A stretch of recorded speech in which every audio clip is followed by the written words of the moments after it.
We are going to begin this workshop today with a few questions to all of you to understand a little bit more about who is dialing in. So I am going to kick us off with a poll. And before that, a very friendly reminder that you are more than welcome to tap into the interpretation button so that you can hear this workshop in Arabic, if that is your language of preference. So let's begin with a poll, and I'm just launching it. We'd love to learn more about who is with us today. The poll is in English in front of you on the screen. Take a moment to answer 4 questions for us, and the Arabic is also available for you on the chat. So for those of us who are dialing in and want to listen to this in Arabic, put in the interpretation, listen in on the chat, and respond on the poll on your screen. I'll give everyone a quick moment before we take a look at the results together.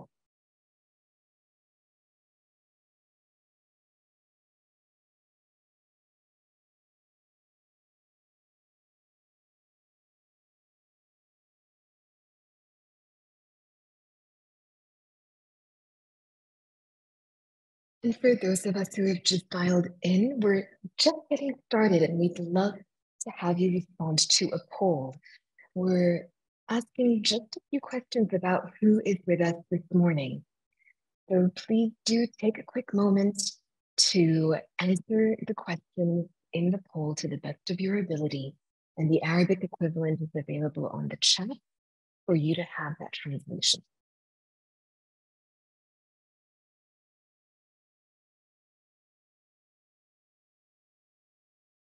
So we have over 50% of us who've already responded. Thank you so much. We're going to close the poll in just a quick moment. So please do respond for those of us just dialing in. We're asking, what type of organization are you? Where is your organization registered? In what environment do you work?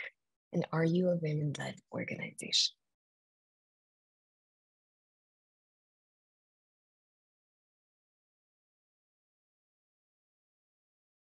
We're 70% through. We'll give everyone a final quick moment and close the poll to get it started.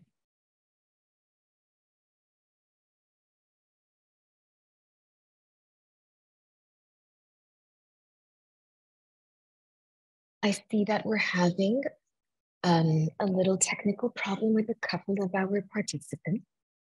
So I'm going to ask Rana to please support Ayman Muhammad, who has just put in a question for us.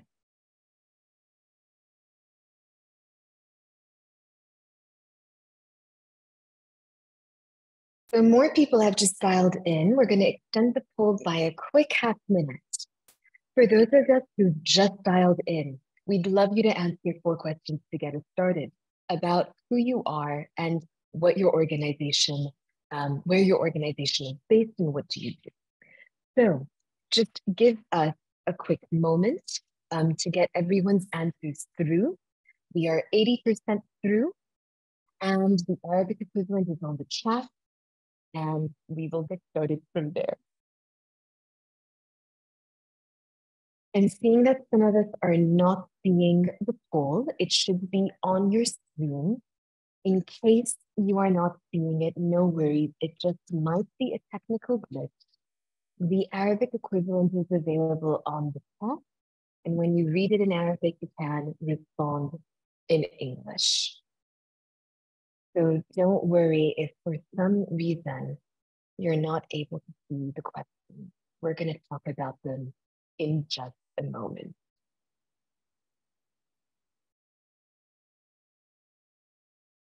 Over 80% through, I'm going to be closing the poll. So I'll give everyone 10 more seconds to quickly answer. And for those of us who are still diving in, also I might have forgotten to say this, but please do introduce yourself on the chat. On the chat, we'd love to get any comments and any responses on the chat in the Q&A or for specific questions that we're certainly going to be answering for you today. So please drop on the chat who you are, your organization, where are you based, what are you about, what is your team working on?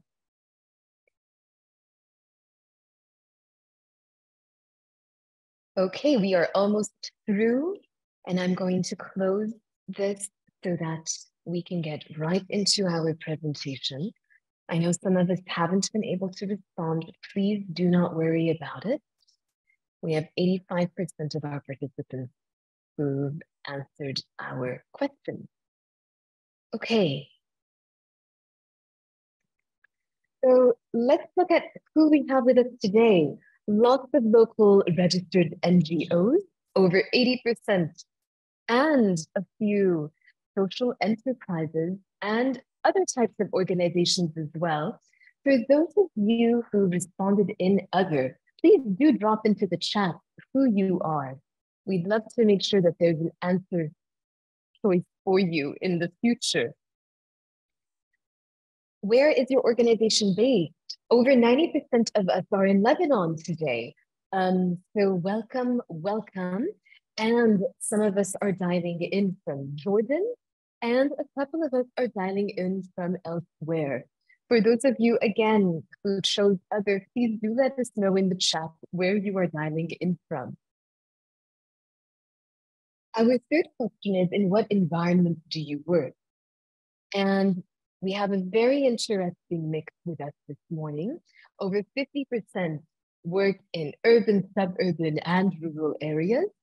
Over 20% of us work in dedicated urban areas, and over 20% in dedicated rural areas.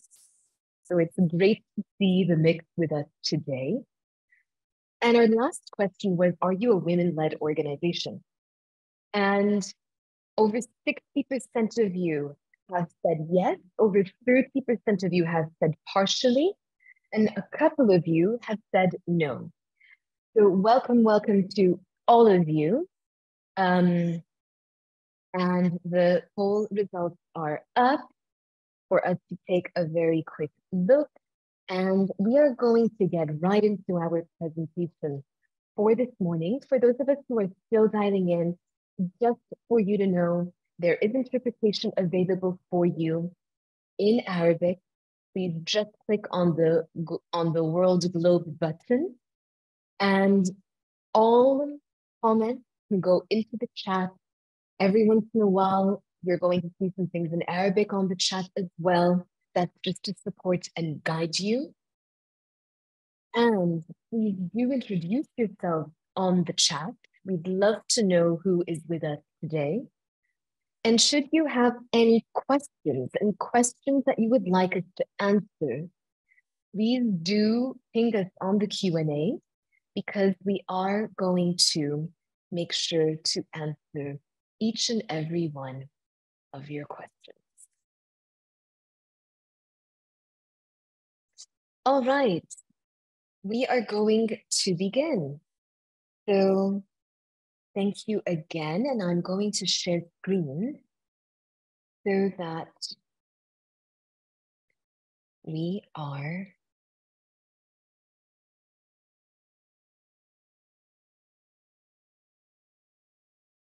okay.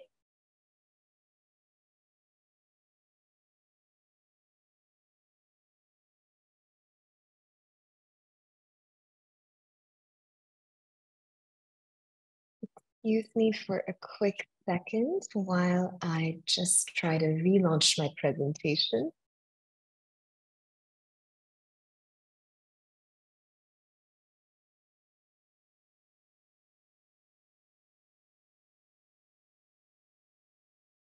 All right.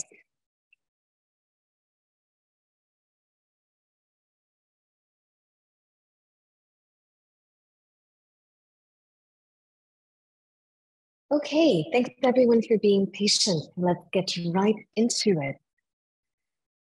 So can everyone see my screen? Just a quick hands up to confirm that you can see me.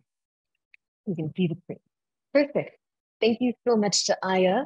And let's get right into it. Thanks, Miriam Abdullah Ayman. We're going to begin. Our objective for today. This is the Zovegan Partnership Public Office. We are hosting you today through our knowledge platform. And we are here to host the second part of a training seminar series dedicated to gender mainstreaming. And today we are looking at what are the gender mainstreaming tools that we can design and implement in our organization to strengthen women's centricity and ensure that we are always very coherent with our women's empowerment values. A couple of months ago, I was joined by a very good friend and wonderful gender expert, Abir, who walked us through part one of this series and really kicked us off, talk about gender-sensitive language and understand the frameworks that can guide us when we're thinking about gender mainstreaming. I'm going to be doing a recap of some of those slides today, this morning, for those of us who were with us and would like just a quick reminder on what all of those frameworks and concepts were about. And for those of us who are dialing into part two for the first time, you can also find part one on our website. So I'm going to invite my team to put that on the chat for us. This part two is about capturing organizational data and defining policies and human capital culture that is very coherent with our values and that is very women-centered and very inclusive. And we're going to talk about what that all means. And keep an eye out for a couple months from now when we also host part three of this workshop series, which will be dedicated to looking at financial data and how to think about gender-based budgeting and how to think about gender parity and a few other important concepts.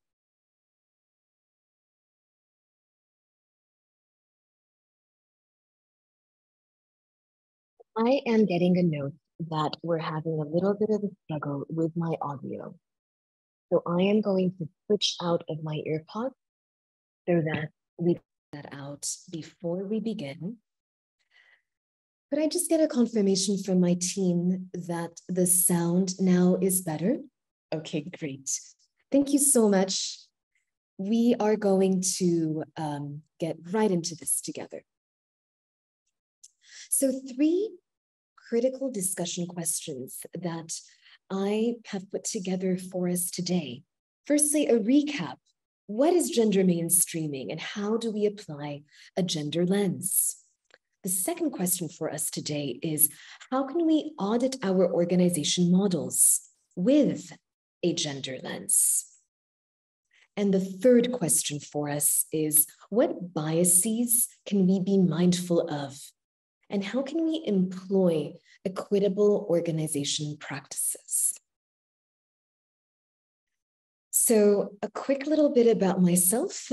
For those of you who do not know me, my name is Lynn Zovegan, and I am the co-founder and managing director of the Zovegan Partnership, and I run ZP and the ZP Public Office.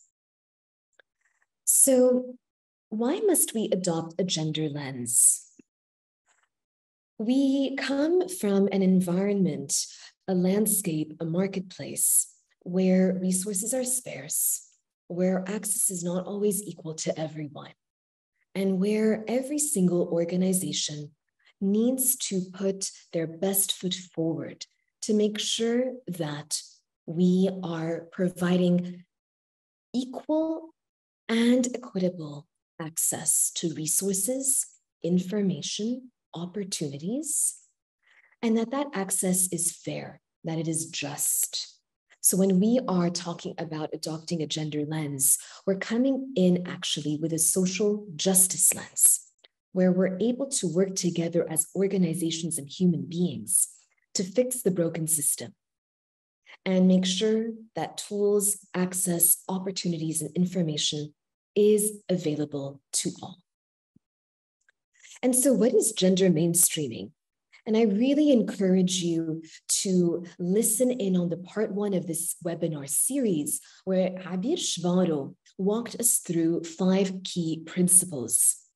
A quick recap, just so that we are thinking about all of this. And you have to think from going from a superficial surface level and really deep diving in. At the start of our series, we talked about gender-sensitive language, but speaking the language is not enough. We know that we need to act upon it and we need to be the language that we speak. And so today, we are actually going to talk about gender-specific data collection and how to analyze that data internally and externally. That really takes care of the second layer of the gender mainstreaming process. But in this webinar today, we're also going to get to pick at equal access and utilization of services, equal participation of women and men in decision-making processes, and equal treatment that is integrated in key processes and governance in our organizations. So really going in from the superficial to the embedded. And gender mainstreaming is a continuous and constant process that needs to be consistently applied. And so I would like to pause for a moment and invite my team to put in on the chat the Arabic of our next poll.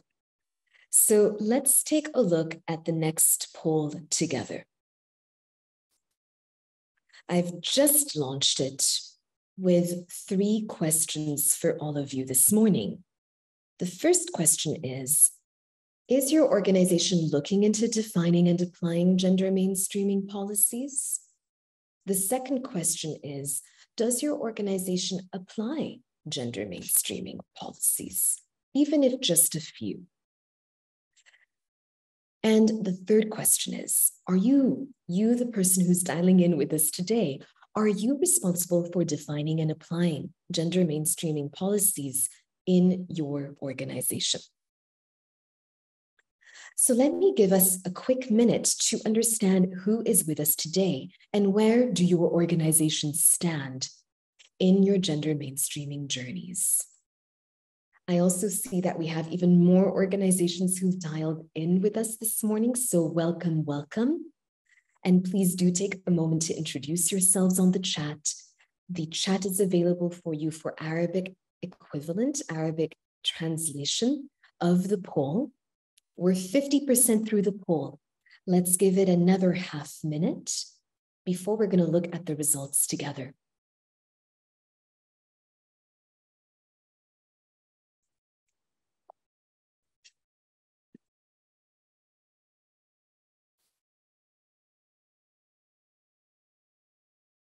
Okay, we're over 60% through. We're almost there. Giving everyone a quick final moment.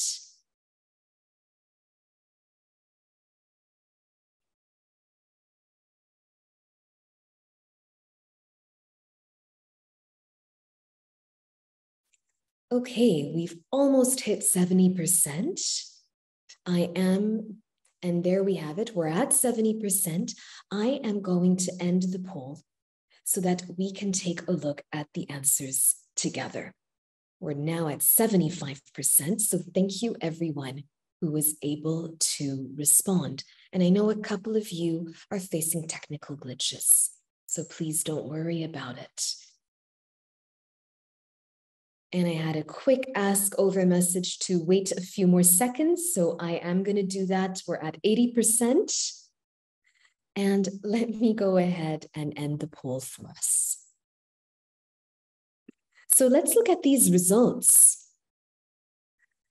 Almost 90% of organizations with us this morning are exploring how to define and apply gender mainstreaming policies. I'm really excited to hear this from all of you, and I hope and believe that you're in the right place this morning with this workshop. Over 75% of our organizations are already applying gender mainstreaming policies. Just over 10% of you are not, and just over 10% of you do not know, and that is absolutely fine. This workshop and the workshop that is available online for you in the link provided on the chat, team, can we drop that link again on the chat so it's at the top of everyone's chat rooms? It's absolutely fine if you're not very familiar with gender mainstreaming. This is here the opportunity to learn about it and start to think about how to apply it. And for those of us who have not yet begun to apply, we'd love to hear from you on the chat. What is holding you back? And I'd be very interested in seeing how we can continue to support all of us in making sure that we are supporting and galvanizing and catalyzing gender mainstreaming processes and culture in all of our organizations. And our third question was, are you, the person dialing in today, responsible for defining and applying these policies? Over 60% of you are the decision makers. It's great to have you with us, but almost 30% of you are not the decision makers, but that's fine, because what's important here is to take this data and take this information and lobby and push for these policies internally with your team members who are the decision makers with us. So let us look together at what does this gender mainstreaming journey look like? Many organizations start from a place of being gender unequal, and this creates harms and risks. And a lot of our organizations in the landscape, in the ecosystem, are gender blind. We're actually not aware that there are differences in roles and responsibilities, capabilities, and needs. Some of our organizations in the ecosystem are starting to become gender sensitive. We're beginning to recognize that there are gender issues, that there are differences in perceptions and interests. And some early stage, this is starting to grow. We're becoming a bigger community of organizations that are becoming gender specific. Organizations that recognize that differences in gender lived experiences affect us and control our access over resources and information. And therefore, it's the responsibility of these organizations to take a proactive role in addressing inequalities and inequities. But we're all here to work towards becoming gender transformative, where we are cause-based, where we are women empowerment and inclusive organizations. Our causes are inclusive. Our causes are demanding self-determination. But what we're also doing is we're applying those policies and those values in our organizations internally, so that there is a very strong coherence between who we are and the causes that we serve. And this is what we're going to be spending our time on this workshop focused on. Because when we look at the United Nations Sustainability Development Goals, we see that looking internally at our organizations is actually very important. It's not just about the causes that we are serving. Because when we look at the commitment to sustainable cities and communities at a very high level, for those of us who are working in environments that are facing brain drain, for those of us working in environments facing displacement, facing conflict, employment policies and practices matter because we're able to keep and retain the talent that we actually need for our communities to survive in these very difficult and challenging times. Another very important pillar is decent work and economic growth. We are the organizations hiring and recruiting and employing people We're giving them salaries. We're giving families livelihoods. So the way we act and behave and operate as organizations is so important, because the decency of work and employment conditions can actually dramatically grow our GDP, dramatically equip our societies with much stronger and safer practices, where we as organizations can begin to role model what it means to be a leader in the gender equity and equality space. And I'd like to also add that organizations that are able to be family friendly, that provide those flexibilities, are those that are actually also able to serve families, the families of their team members, their staff, and their personnel. The more you are family friendly and leaning towards supporting your employees, the more you are actually able to serve families as well.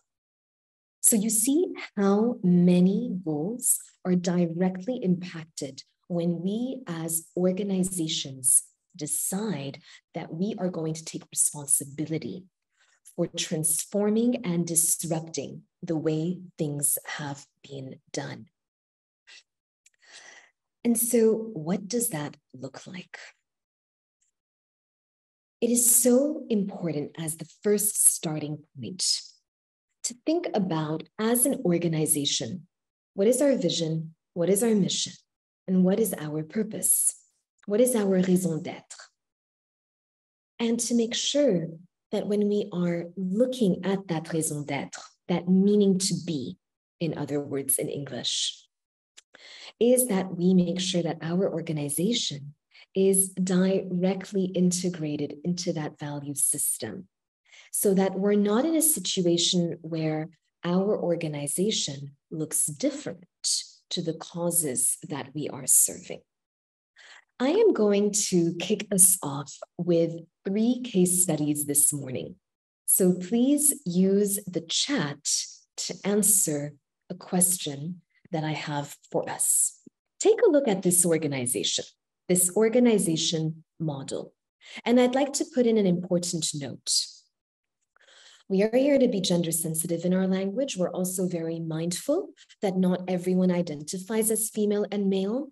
For the purposes of this exercise, we are very sensitive to gender orientation and sexual orientation. We're just using this exercise as a simplified example of how to think about an organization model and how to read an organization model.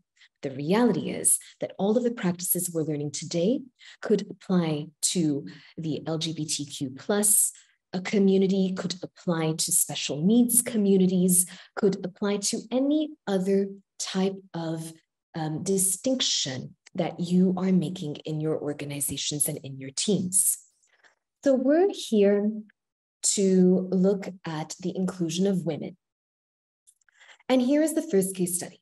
This organization model in front of you is that of a long-established NGO with a 35-year history working with female household heads in impoverished suburban areas. I'd like us to jot into the chat. If you are an organization that looks like this, where in red, in that raspberry red, those are roles and seats held by women in your organization, please drop into the chat who you are. We'd like to know how many of you look like this organization model.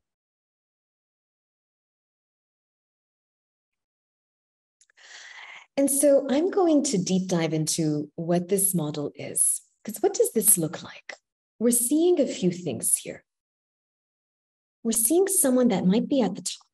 So there might be a woman at the top here.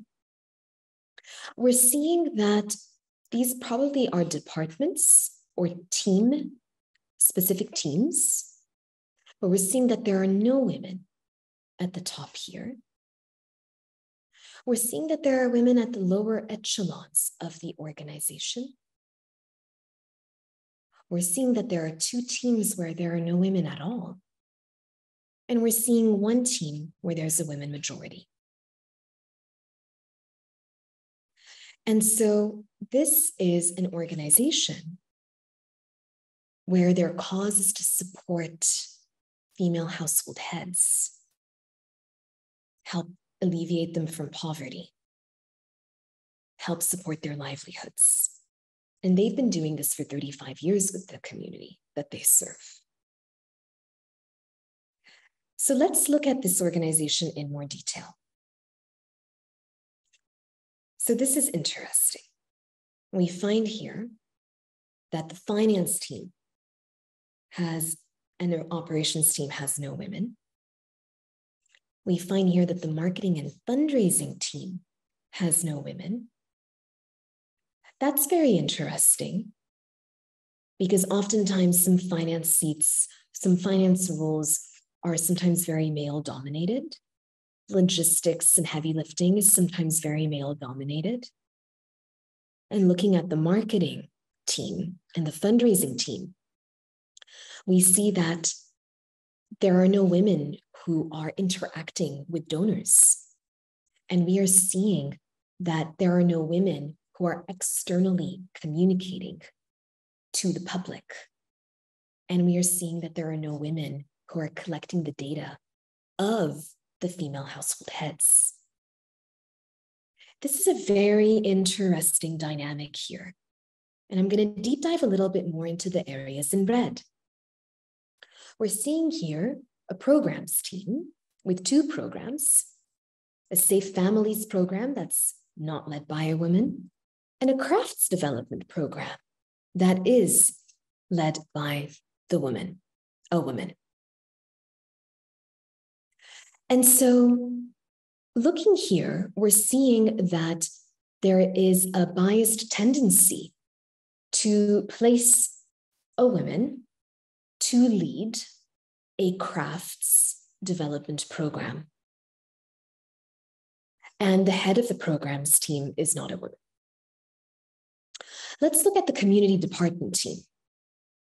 Two community liaisons, they are both women.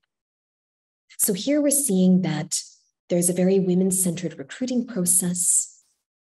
We're seeing that half of the program portfolio of two programs is led by a woman. So we are definitely seeing some very targeted women centricity in this organization. However, the community department head is not led by a woman.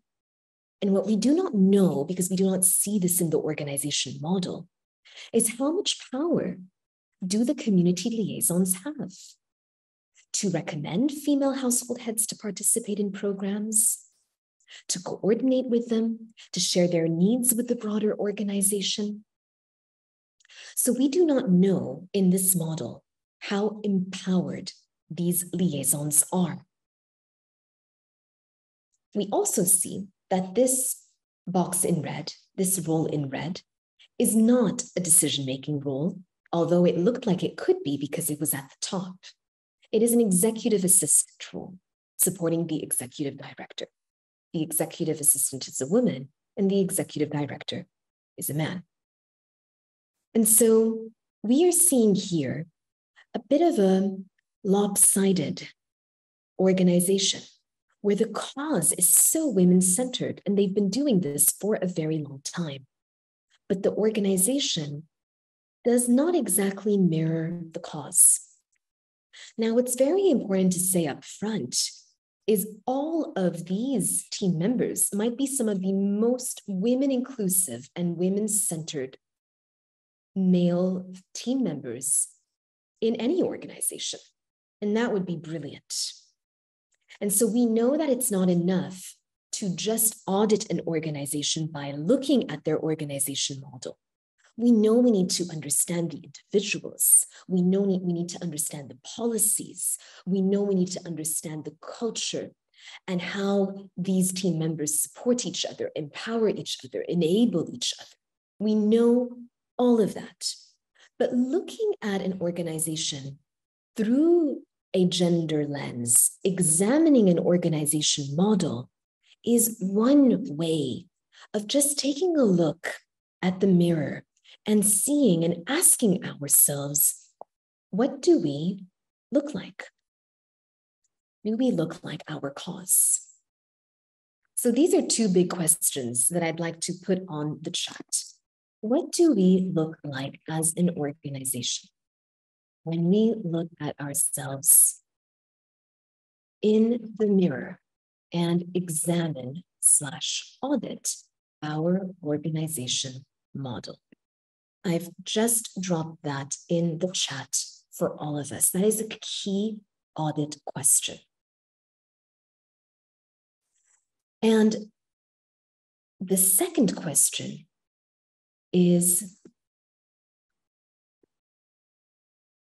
does our organization model look like the cause that we are serving?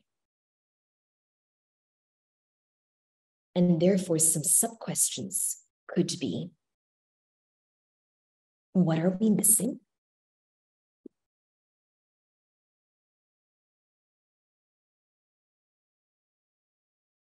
What risks or challenges might be emerging from our organization model in its current form?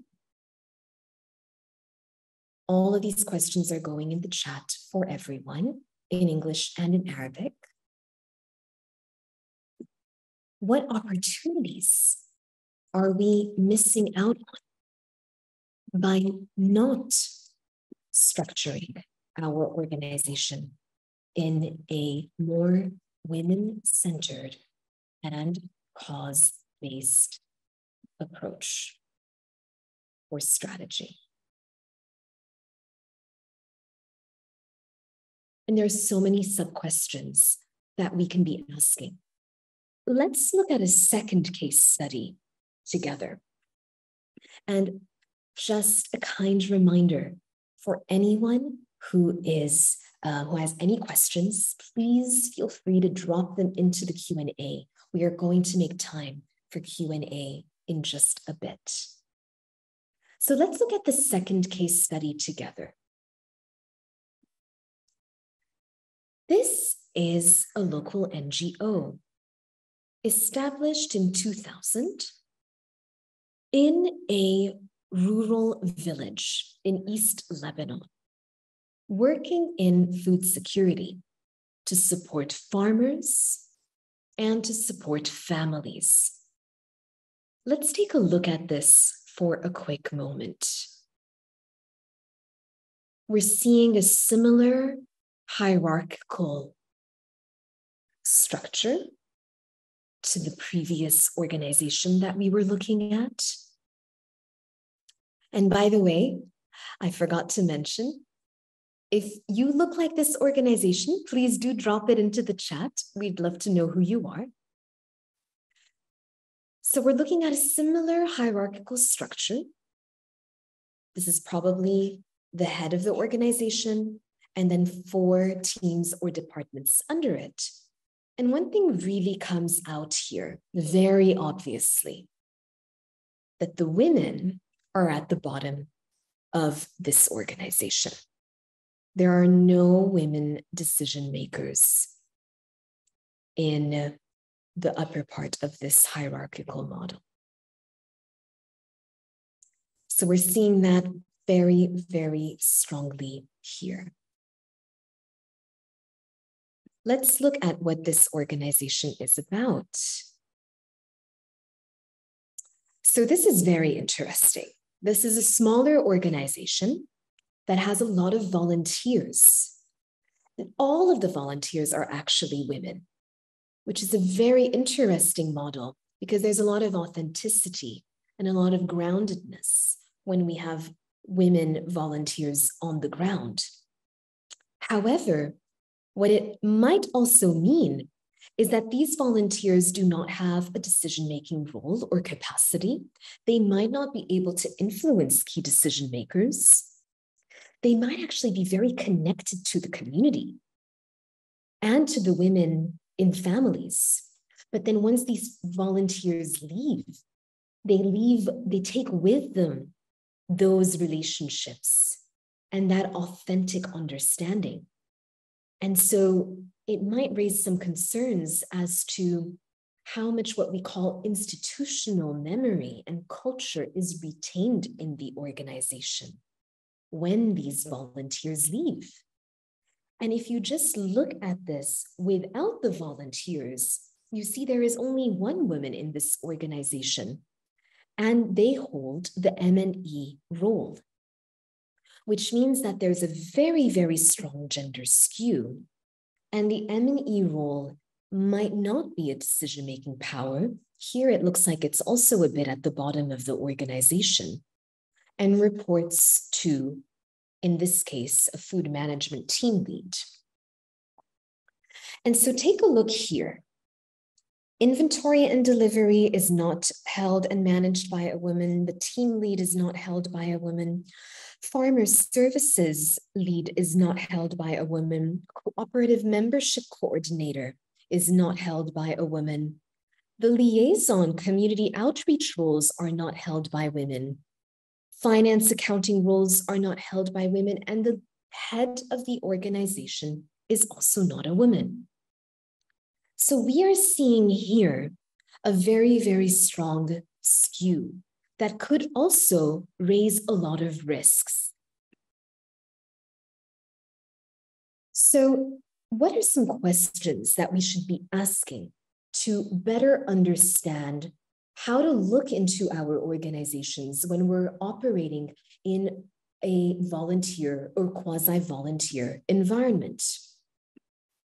One thing that could be very interesting to do is to actually create an organization model for your volunteers and see how this volunteer model fits or organization fits into your broader organization. I'd love to get a show of hands. How many of us here today recruit volunteers to support us with our programming, services, aid assistance, research, community outreach? Would love to get a show of hands. Raise your hand to see how many of us have and work with volunteers. The number is growing. I'm just going to give us a quick minute for more of us to raise our hands.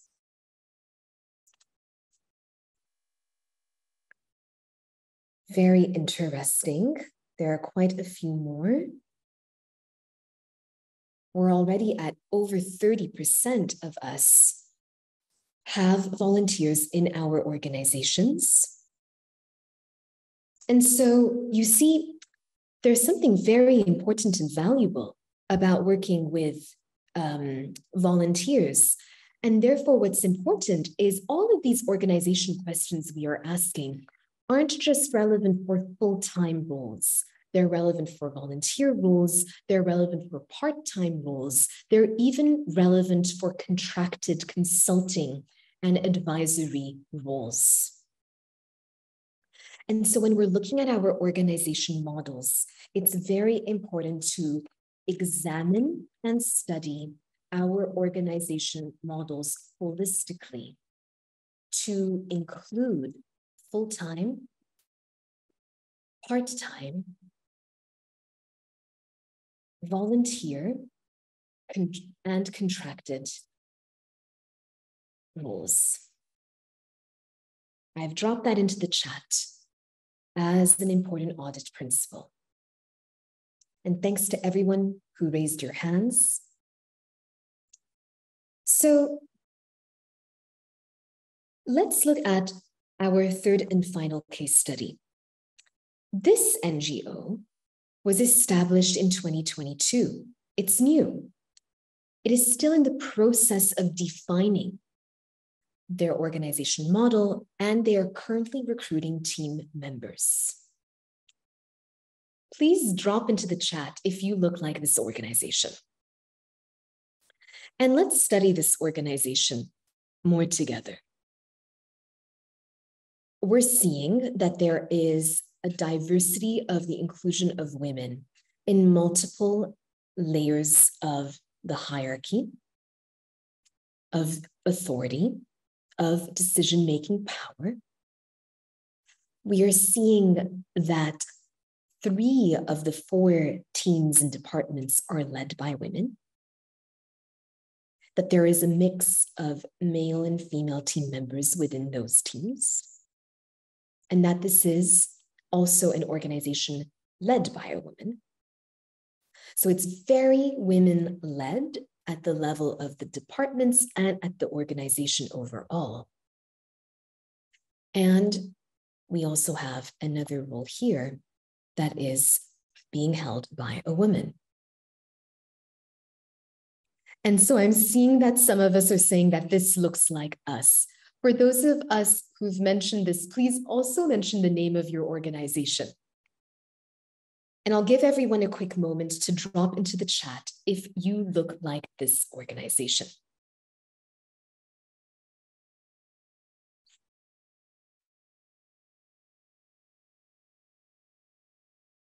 Okay, so we're seeing a few of us do.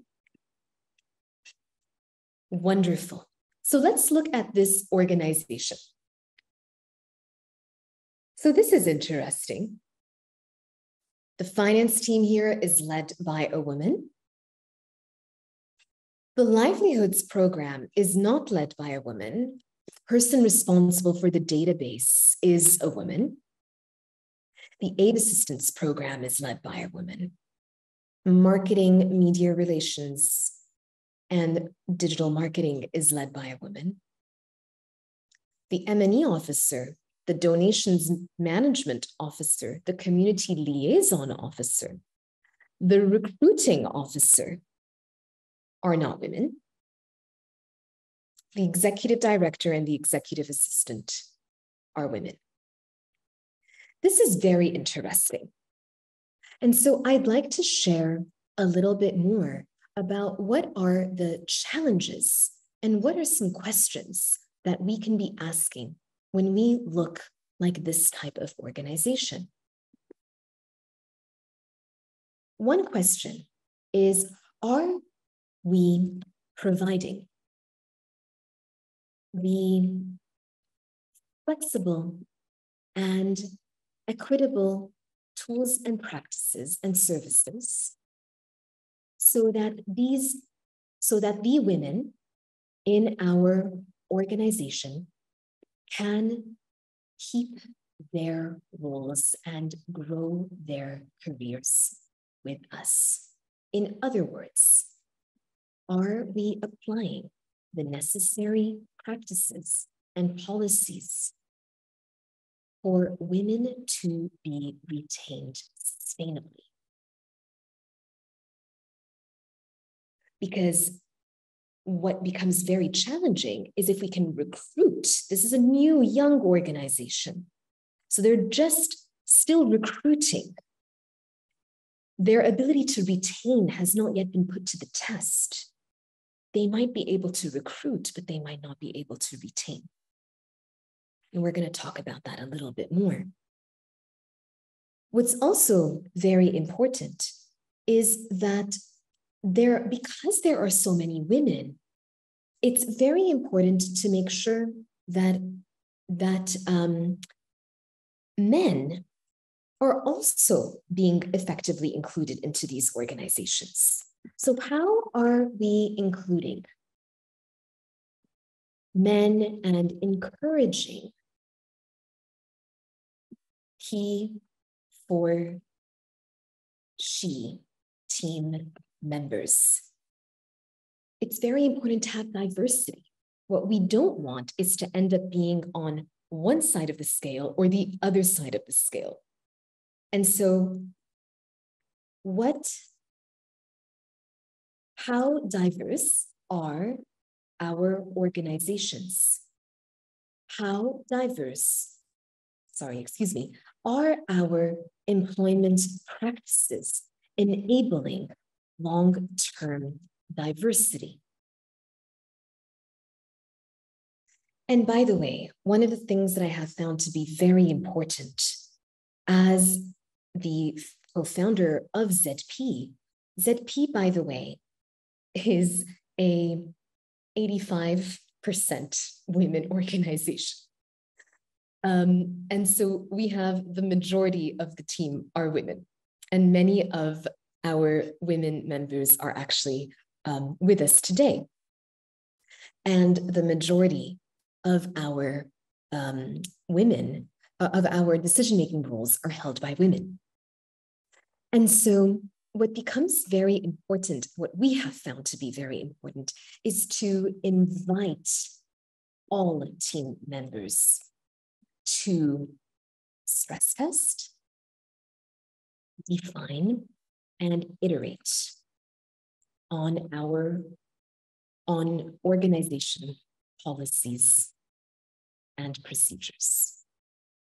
Because what is very important for us is to make sure that the policies and procedures come naturally, that they make sense, that they're not there for the wrong reasons, that they're disconnected from what is needed for an effective and impactful and enjoyable work environment. And so there are 3 auditing lenses, gender auditing lenses that we can look at.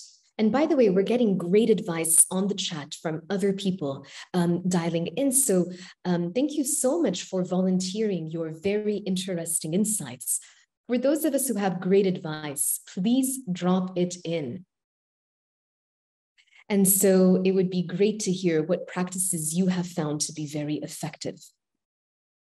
So here are 3 gender auditing lenses. We can look at our organization model and look at the gender ratio. In other words, the number of women being hired and taking a role in our organization. This can help us answer an important question. Do we have an organization bias against female employment? In the organization we're seeing here, we might. We also might not. We might find that we're struggling to find women. There are some environments where that proves to be very difficult, but most of the time, it's about being able to reach those women and making sure that those women are aware that our organization is hiring. Another auditing lens to look at is the hierarchical lens, to ask ourselves an important question. How is our gender mix distributed in the hierarchy of our organization? Are we a bit more at the bottom? Are we at the top? Are we all across the board? And another key question is, do you have an organization bias against career progression? Because if we find that there's a lot of women at the bottom and over time we're not seeing an evolution, it might be because we're making it too hard to progress in our careers. And the third gender audit view is the functional view. How is our gender mix distributed functionally in our organization? Are we biased towards traditional female roles?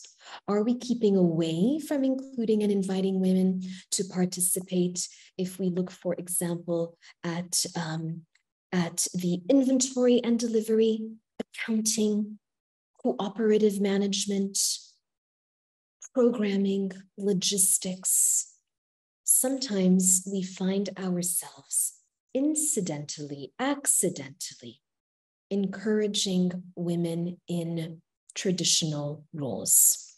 And this is something, as we build more sensitivity towards all of these biases that we've begun to explore today, we're able as an organization to truly become equitable and encourage inclusivity and meaningful gender participation. And so very interesting comments on the chat. And I'd love to invite questions as we begin to close. I am not seeing any questions in the Q&A, so a final reach out for those of us who have questions. But I'd like to leave you with 3 lasting questions, and you are going to receive all of these slides in a broad infographic. It's going to be on our website in just a couple of days. But here are some further key strategic questions beyond everything that we discussed today, or on top of everything we discussed today. Does your organization have an equitable recruiting process and culture that women can both access and experience? Does your organization sustainably employ female employees? Are you championing career building and leadership tracks? And here are some policies and opportunities that you might like to really look into. Creating and defining job descriptions with clear competencies so that women looking at your job offers see themselves in those job opportunities and don't think, oh, I don't think this is for me. I don't think I have what it takes. Anonymizing your recruiting so that you are not inviting implicit bias within your human capital and human resources and decision makers in your organization, where you might not realize you do have a bias that doesn't favor women. Anonymizing can help a lot. Training your team members who are involved in recruiting and then calibrating interview evaluation forms to cut out as much of those biases as possible. One thing that I find to be very helpful is to discuss as a team the evaluations, so that we also make sure that everyone is saying similar things. We're making sure that it isn't the loudest voice that is the ultimate decision maker, that there is consensus, that there is a logic to our recruiting decisions. Those are great practices to help us out. And by the way, also making sure that if you're working with consultants and headhunters, that they are also gender sensitive, and making sure that your job descriptions and anything that you are putting online is gender sensitive. And Murad Ayash has asked an important question. Do you think that mentioning that we encourage women to apply is a good idea when we're publishing a job offer? That's a very interesting question, Murad. Mentioning as an organization that you are equitable, that you are equal opportunity, that you welcome women and men is a great idea.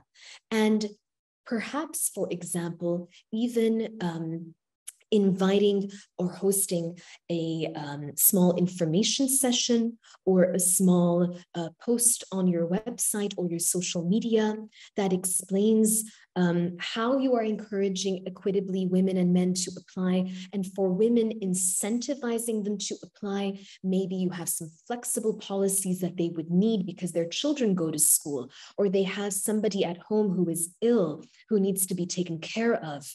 And so bringing to the attention of female candidates that you can be flexible and that you're willing to work with them because you want their talent in-house is a very good idea. I know that we're running out of time, but I'd like to close by just going through some valuable practices for all of us. So if you can stay a few more minutes, please do. And if you need to leave, no worries at all. This will be available online. Making sure that we're not just talking about recruiting, but sustaining strong employment practices and keeping women with us in our organizations. This means making sure that we're structuring salaries fairly, that there are pay grades, that there is transparency, that there are employment contracts that are full-time and part-time. We're not just hiring women, but they're not on contract, that they're not on daman, that they don't have access to social safety nets. It's very important that everyone has access and the right to contracts and to knowing their legal rights fully. Having decent work policies, we've already said, is very important. And we've said being flexible, being open, all of this actually increases productivity and increases the motivation to work. But what I'd like to spend a quick moment on is the importance of recognizing when things are not happening right.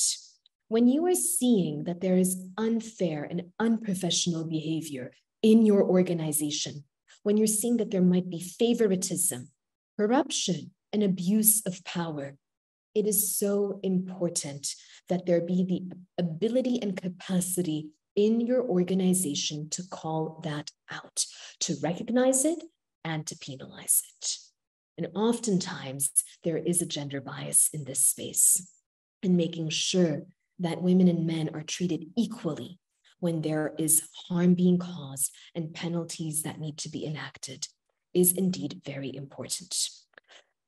And to close, we have also the importance of long-term career building.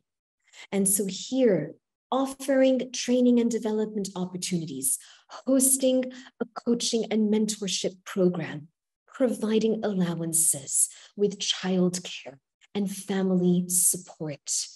One huge thing that I deeply value as well is financial literacy development. If we're recruiting a lot of women might not know what are the strongest ways to start to monitor expenses in the house and how to prioritize which expenses need to be covered and which expenses can be delayed. Making sure that if we are taking on a salary, that we are understanding how to spend that salary so that it lasts throughout the month. So financial literacy is a great catalyst for women's empowerment and family empowerment. And last but not least, making sure that as organizations, it comes back to the first thing we said at the beginning, that we're not just turning to the law. The laws in our part of the world are not enough to promote women's centricity and women equitability. And we know that.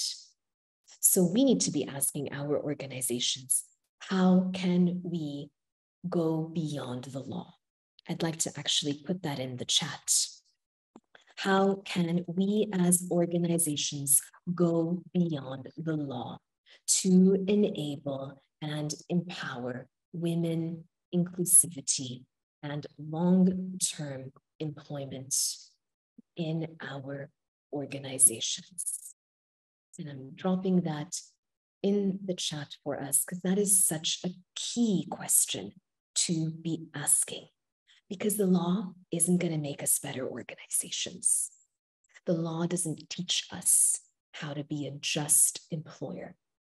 But these types of workshops and the community that has dialed in and has stayed a few extra minutes to listen in on this workshop today, we set the tone.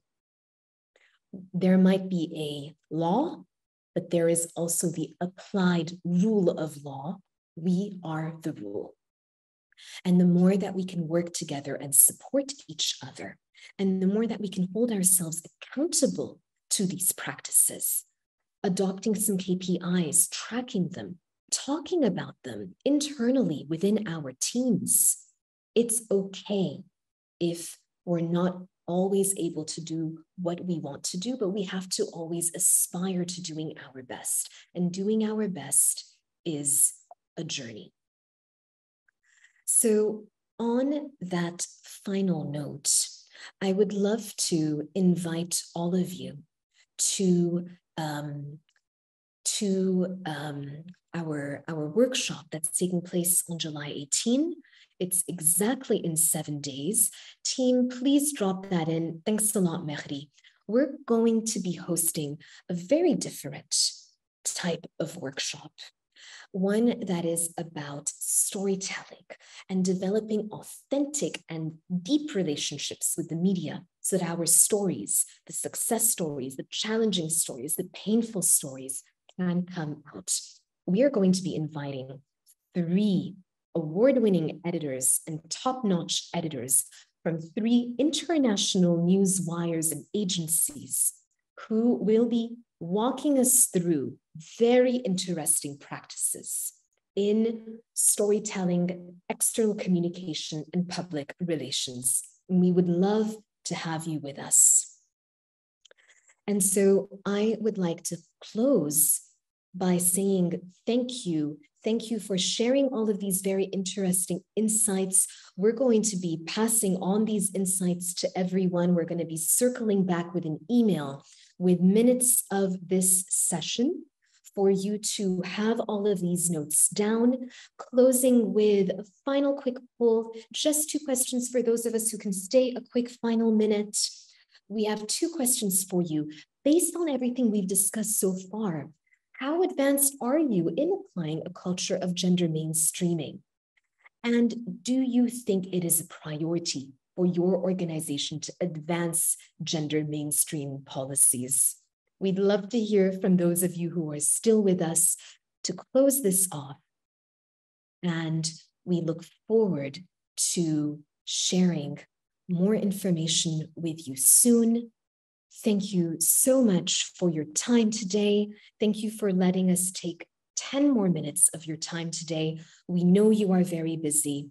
We know that you are at a very critical time with your teams, working very hard. So your time is greatly appreciated.